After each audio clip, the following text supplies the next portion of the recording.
Assalamualaikum warahmatullahi wabarakatuh. Selamat malam, Bapak dan teman-teman sekalian.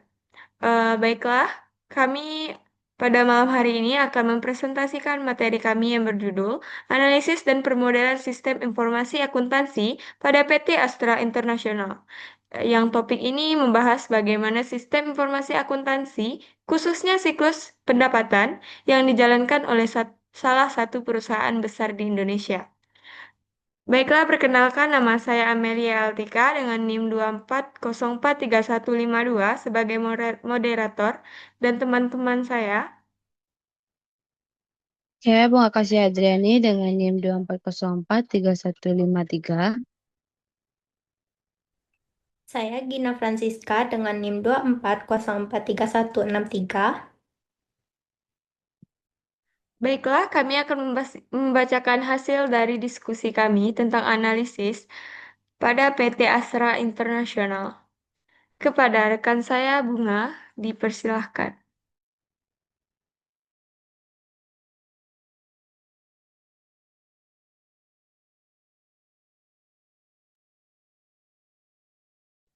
Baiklah,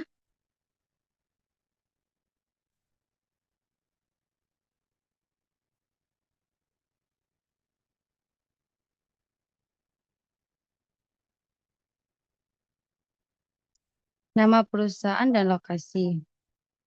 Perusahaan yang kami analisis adalah PT Astra International Tbk yang berkantor pusat di Menara Astra lantai 58 sampai 63, Jalan Jenderal Sudirman, Jakarta.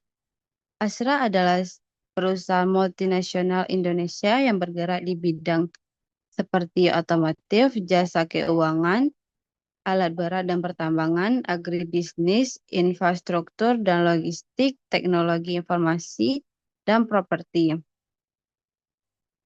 Struktur organisasinya dipimpin oleh Presiden Direktur Joni Burnarto Jordo. Astra memiliki lebih dari 200 anak perusahaan seperti Toyota Astra Motor, Astra Honda Motor, dan Free Group. Sistem informasi yang digunakan untuk mendukung program bisnisnya, Astra menggunakan sistem SAP ERP. Mereka juga mengembangkan sistem internal berbasis cloud, RCM, dan platform digital guna meningkatkan efisiensi dan kualitas layanan kepada pelanggan. Siklus akuntansi dalam siklus pendapatan aktor.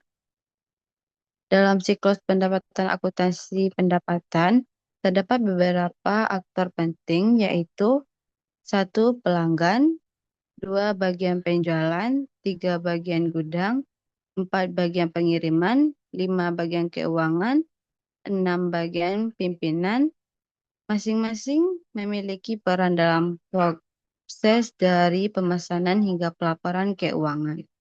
Selanjutnya akan dibacakan oleh rekan saya.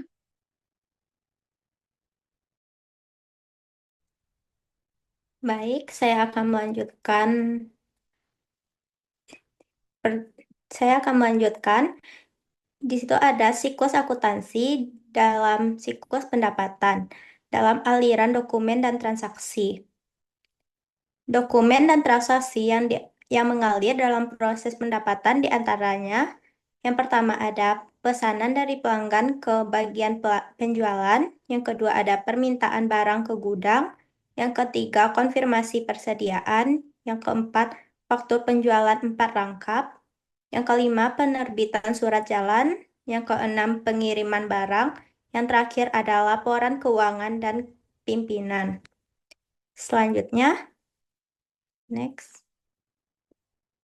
Selanjutnya ada teknologi atau sistem yang digunakan. Sistem teknologi yang digunakan meliputi SAP atau System Application and Product. Yang kedua ada PPS, Program Sales Service. Keduanya mendukung integrasi sistem dan otomasi secara efisien. Selanjutnya ada revenue cycle PT Aksra. Secara garis besar, siklus pendapatan berjalan sebagai berikut. Yang pertama, pelangganan memesan kendaraan. Selanjutnya, pemesanan diverifikasi dan stok dicek. Selanjutnya, faktur dibuat, pembayaran dicatat, barang dikirim, pendapatan diakui, dan produk selesai. Prosesnya juga selesai. Selanjutnya ada hubungan antara departemen dan dokumen. Setiap departemen berhubungan dengan aliran dokumen. Yang pertama, bagian penjualan menerima dan memverifikasi. Yang kedua,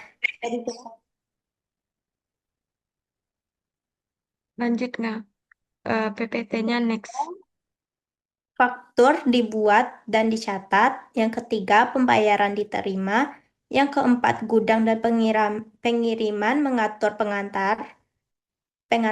Yang kelima, ada data diserahkan untuk penyusunan laporan HPP dan keuangan.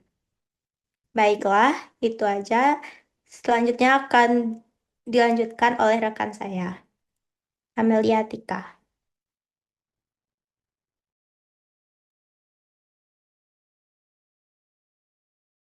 Oke, saya akan melanjutkan pemateri dari Gina, yaitu pada analisis kelebihan dan kelemahan revenue cycle, yang pada berdasarkan observasi berikut adalah analisis kelebihan dan kelemahan dari revenue cycle pada PT Astra International Terbuka, khususnya pada penjualan kendaraan secara kredit.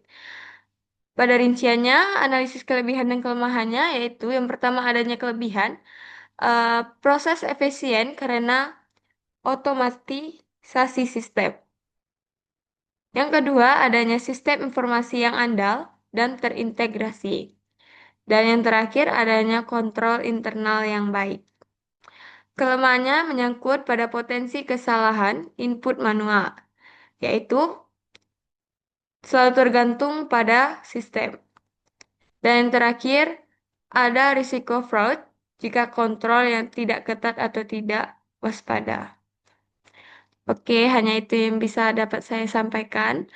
Eh, dari materi di atas dapat saya simpulkan bahwa PT Astra International berhasil menerapkan sistem informasi akuntansi yang terintegrasi, khususnya dalam siklus pendapatan.